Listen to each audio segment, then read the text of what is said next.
Welcome to the Blow Up the Blueprint podcast, where it's all about how to use creative thinking in your business for a standout brand. With your host, Jo Gifford. Hi everyone, it's Jo Gifford here, and I'm so delighted to welcome the lovely Jessica Nazarali. Hello, my love. Hi, how are you? I'm good, thank you. I'm extra honoured that you're here today with 2 weeks to go before you have your baby. So thank you for making time while you're heavily pregnant. Yeah, thank you. No, I'm excited that we could make it happen. It seems to be this week. It's final interviews and final things. So yeah, I'm super glad we could make it work. Oh, me too. You are amazing. So Jess, if people haven't encountered you yet in the online interwebs, just give us a quick intro as to who you are and what you're up to. Yeah, sure. So I'm the founder of It Girl Academy, which is an online training school which has certification programs in areas of coaching, online business. I also have like a mastermind and kind of some smaller digital courses. And I also have a podcast called It Girl Radio, which is how we first initially connected, because we'd connected beforehand. We did. We obviously spoke for the first time when I interviewed on It Girl Radio, which will be coming out soon. So I can't wait to be sharing that one. I love being on your podcast. And I'm such a fan of what you're doing, of how you've, created this It Girl brand and, your own certification. Like, I've been fangirling over you for such a long time. So it's just been wonderful to have this podcast hot seat swap and to have you here to kind of talk about how creative thinking affects how you've grown your business. So everybody check out It Girl Radio and check out everything about Jess. I'll be putting obviously all the links in the show notes. So Jess, creative thinking, how do you think that allowing yourself space to think differently has informed how you've grown your biz? Yeah, so I was thinking about obviously creative thinking and what I would be sharing on this podcast before we came on. And I have a story actually. So after I interviewed you, and I think we spoke a little bit before or afterwards, and you shared a story on my podcast about something as simple as going for a walk a different way can really change things, and you can think of different things. And so I was like, okay, well, I can do that. Because I'm obviously pregnant and you're meant to walk every day. So I've been walking every day, and I'm like, I was going the same route, like literally every day. And one day I was feeling really stuck, and I was feeling really stuck. It was in relation to a team member who I knew wasn't right and who I knew we needed to replace them with somebody else. Right. But when you have a team member, and maybe some people listening will be able to relate to this, it's like they know so much. Yes. Okay. And I'm just like, I don't even know where I even go to start replacing this person, because it will probably end up being multiple people. And I was just feeling it was a total mindset block. I was like, I'm not going to find anyone. Maybe I should just be happy with, maybe I should just kind of make it work. And truth be told, I think the team member had just taken on too much, and really they had too many roles, and we needed somebody else to do different roles. Yeah. So I went for a walk, and I just got this clarity around, and this sounds so ridiculous, but I went for this walk, and I remember I looked at the Sydney Harbour Bridge, and I just had this voice in my head that said, go in this Facebook group and post that you're looking for this specific person. Wow. And I went, okay. And I went home and did it. And somebody contacted me the next day who I'm now working with. I remember seeing that post, and that was after, Jess, I love that. Oh, you saw the post? I remember seeing the post. I think if it's the same one, it might be a different one. Yeah. Oh my gosh. So you had that space to walk and to get out, do the exercise, and the change of environment allowed your brain to give you, there's intuition there at play as well, isn't there? That is also part of, creative thinking, I think. It's part of that space where you've stepped away from the usual kind of routes that we go down. And I think it's kind of really similar to in the way that the brain works, where when you think the same thoughts, you literally wear grooves in your brain, don't you? And if you go down the same paths, you're doing it on autopilot. So just by that simple change, you had a result. I love it. Exactly. And I mean, I can look back in my business, and I think of times when I have given myself that space to really think things over and not try to force a decision, or not try and like quote unquote make something happen. That's usually when the best ideas come up. But yeah, I just wanted to share this situation because it's obviously like it happened super recently and I was like, oh my gosh. That is so beautiful. I'm so glad you did. And it's so relevant because actually that's a really big problem. Replacing a team member is something that we could get really caught up with and could, sort of go around in circles and kind of worry about stuff. And you took the space to go out for a walk and you had an answer which had a result. And that's huge.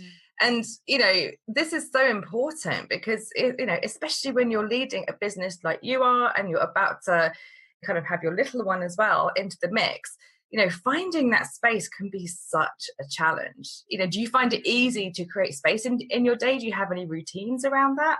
Good question. So my husband and I, I'll be totally honest, we haven't been doing this week, and last week has been really crazy.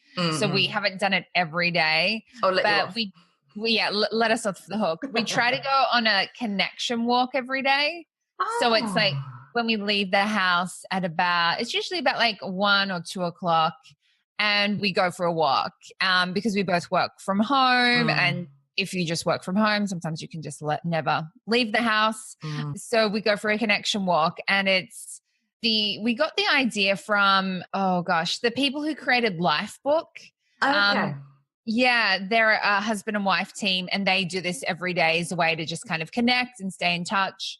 So the idea is, you go on a walk for about 15, 20 minutes and you connect. And then we also like to talk about like our goals, like where we're heading. If we have a specific challenge, it can be, depending what the challenge is, sometimes I'm like, I don't want to talk about it. I want to clear my head. Other times it can be a good way to like workshop the problem. Yes. Workshop when you're on the move. That's such a good idea. Yeah. So kind of depending on what it is. And we were like doing it like very consistently every day a week. And then it kind of got a bit cold in Sydney. So, things happen, but we try to do it a couple of times a week. That's beautiful. It's so beautiful. And I think, I certainly know kind of working, sort of based at home myself, I like to go to kind of co-working spaces and kind of travel around, when I can. It's so true, whether you're connecting with somebody else on a walk or connecting with yourself, just that space away from all of the things is so important, isn't it? Because you're this is you, there's some air, you can talk. And I know certainly as parents, sort of my partner and I, we work on different businesses, but we're both self-employed and, sort of tools down for the day. And then you're like, okay, now I'm into mum mode. And it's like, okay, we've got dinner to be cooked. We've got homework to do. We've got, okay, what's happening with play dates? Like whose party present do we need to get? Like all of that stuff then kicks into like my kind of other job. And you got all that coming, girl. Yeah. And it's like, right, okay. And the headspace, I find my headspace becomes really fragmented. And I deal with that by literally putting boundaries around how much time I'm in social media, when I'm accessing emails, when I'm answering clients, when I'm in all those things, so that I have permission to not be in them and to step away. Otherwise you just get bombarded, sort of 24/7. And also by, like you said, by kind of, going out to kind of connect. And, for me, I try to build in that, once a month I go by myself to the local spa and, I kind of view it as a day off. But invariably, I will come out of there with a notebook full of my next launch planned or, the next content stuff sorted because my brain said, now you've let me, sort of have some ideas and come out for you. Thank you. And it's like when you restore and when you play, your brain has time to, come up with some great ideas, isn't it? I love that you have that. Thank you. Yes, I completely agree. You can't be on 24/7. You totally can't. So just when you are generating ideas for your brilliant products or for your podcast content, whatever, how do you generate your ideas? Do you have a flow process that you have to have like a certain coffee and certain music on to get in the zone? Or do you need to be wearing, I don't know, face glitter and, do you have any sort of routine that gets you in a creative headspace? Yeah, so I'm really big on collaborating and talking. So I like to kind of talk out my ideas. So I have an assistant in Sydney. We're not in person, but like I might call her and just be like, hey, what do you think of this? And kind of talk it out. Or obviously, my husband Faze is here as well. So sometimes talking things through with him. So I find that, and this can be, I think I need like an in-person assistant who, I mean, does other things, but then this is like their job's to kind of come and sit with me and like help me as I'm kind of collaborating, because it's as I'm coming up with ideas, because that is the way that, I don't know, I find it quite difficult on my own. Like I'll get the general idea, but then for me to really flesh it out, it's almost like I just need to hear my own voice. Yes. Yeah. But actually that's a really good point, Jess, because, you know, when we create content and, you know, for some, it might be speaking on podcasts or brain dumping something for a blog post. You know, I'm a big advocate of outputting something every day because of that reason, because it makes you suss it out, doesn't it? You know, while you're creating it. Mm-hmm. Exactly. So, yeah, I love just kind of, I'll have an idea and then talking it through.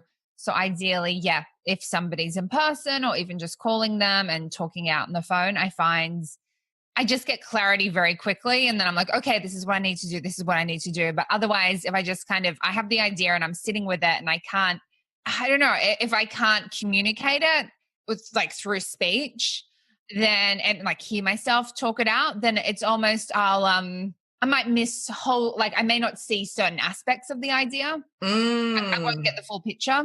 Yeah.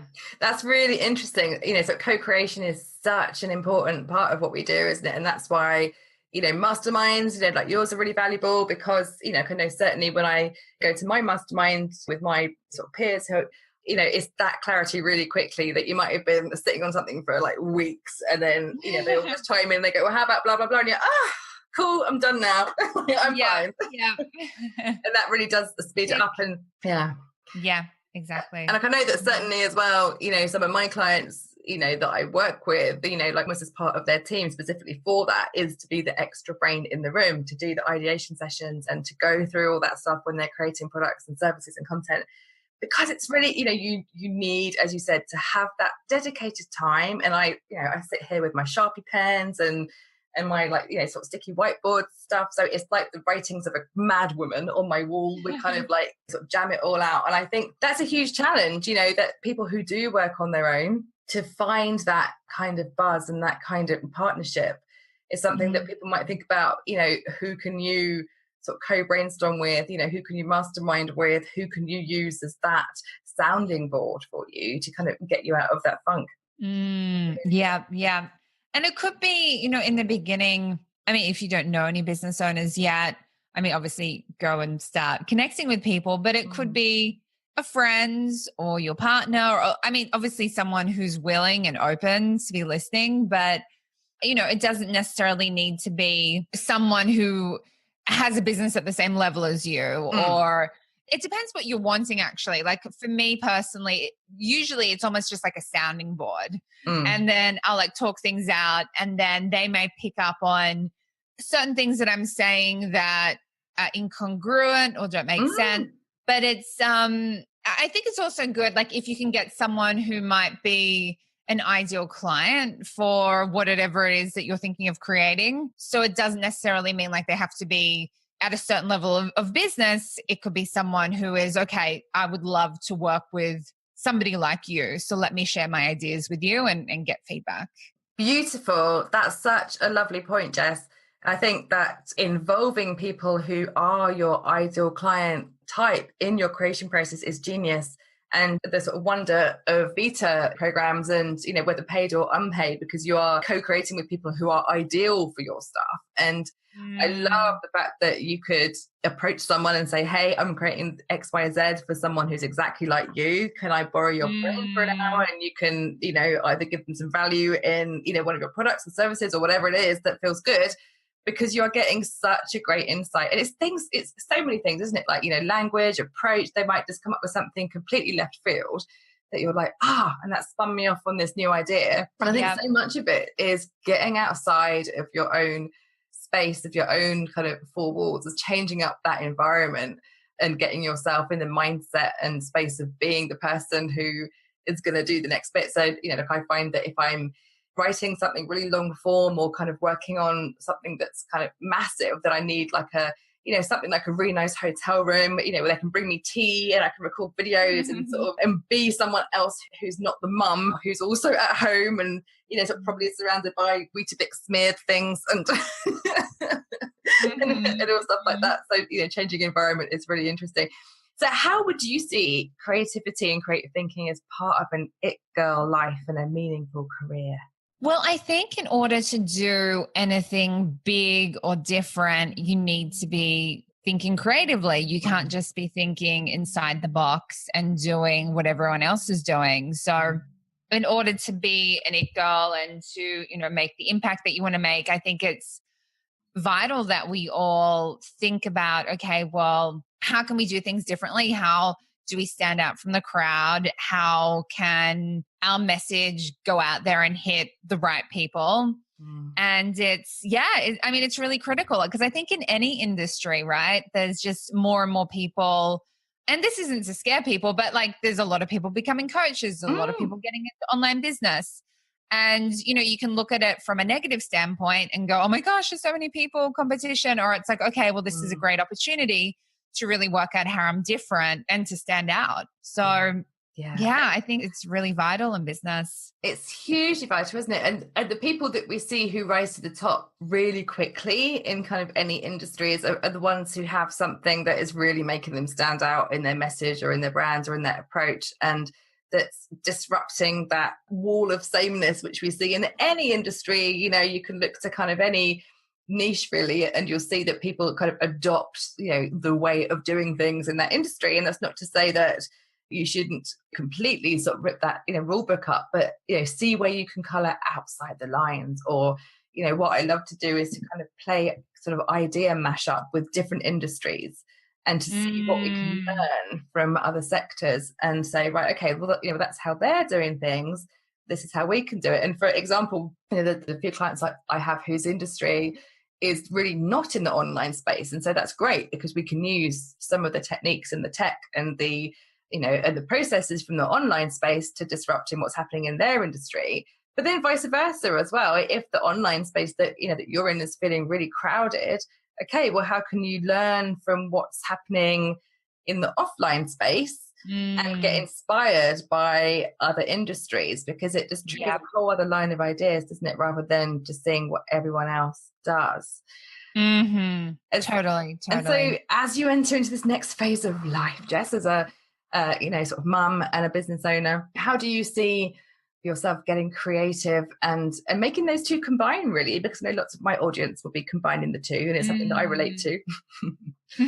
Well, I mean, I feel like being pregnant has been like a very creative time in general. Like oh my God, I feel like I've had a lot of energy. So I've been able to create a lot. Like I've created a lot of content for my group programs. I've created new programs that haven't even been launched yet, and like funnels for programs. So I've really been kind of like harnessing this like creative energy. And I mean, in terms of what things are going to be like once he comes, it's funny. Like I'm trying not to put any, expectations on myself because I have no idea how it's all going to go. But I love it. We'll have to get you back on when you're kind of established and, in the news zone as a mum, and see how you're, juggling both. I love that you really harnessed that creative energy. And dude, I'm also really jealous because I was on the floor when I was pregnant with him. I was just like on the sofa kind of eating biscuits going, oh my gosh. So I love that you've had this like ability to kind of really ramp up some content ahead of time and to harness that. And actually that speaks to, like a lot of us can probably relate to a kind of cycle of creativity, whether you're female and you can really harness different parts of your cycle, or, whether you just notice as male or female that you kind of have this swathe of ideas to, ride with most of it. It's a great testament to get things done when that flows with you. Yeah, totally. Because I mean, my plan is I'm still going, like I have my programs are running, so I'll still be doing some coaching, but a lot of like the content creation it's been done in advance. So I won't be doing it for a few months. So again, I think it's like speaking to those cycles. So it's, if you're, I don't know, going on a holiday or you're going into a period where you're not going to be as creative, because for whatever reason, and you feel creative now, it's totally. It's like harness that energy, run with it. And then, we'll probably feel creative again, like go on a creative surge at another stage down the line. That's such good advice. So true. Yeah. And I find that whenever I'm in the state of kind of, when you just feel overwhelmed and you're like, I've got all these things to do, and, you kind of feel like you have no space. I often find that one of the most counterintuitive things to do is to unplug for an hour or two or for an afternoon. And I always find that when I reconnect with that energy, like I might, one of my favorite things to do is to get on my bike and just kind of cycle around, a few different routes, and maybe stop off at different coffee shops and, onboard different podcasts or kind of audiobooks while I go. And it always just that space, even if it's for half an hour, can just let your brain feel like it's had a mini holiday, so you can come back and nail all those things really quickly, without just that dragging yourself through your day. Totally. Yeah, I couldn't agree more. Something else to end on, because your listeners may find this funny. My husband's recently bought Nintendo Switch, which is a computer game, which is a video game. Mm-hmm. And he has Mario Kart, which is like the racing game. And he was like, oh, why don't you play with me one day? And I was like, oh, I don't really want to play this game. And then I was like, okay, I'll play. And it is so addictive. It's like very addictive. But what's good about it is it like lasts for like 15 minutes. Right. It's like completely like switch off your brain. Like it's not like violent or anything. Like you're just racing on different tracks. And all the tracks are like designed so, I mean, like I'm really into, like I grew up reading Harry Potter and like Lord of the Rings. So like these tracks are almost like these fantasy tracks, like somewhere in the forest, somewhere in a volcano. And so you just kind of go to this place and like it makes you be like very in the now, because if you're not in the present, then you like run off the road and you don't do very well. And so that's something else that we've started, like maybe like once a day, it will be like, oh, I need a break. And we're like, okay, like let's play Mario Kart. But it's funny because it takes your brain to another place. And then when you come back, I don't know, it's clear. That's brilliant. I love that you guys do that. I love that you're sitting there pregnant with your Mario Kart on your Switch as well.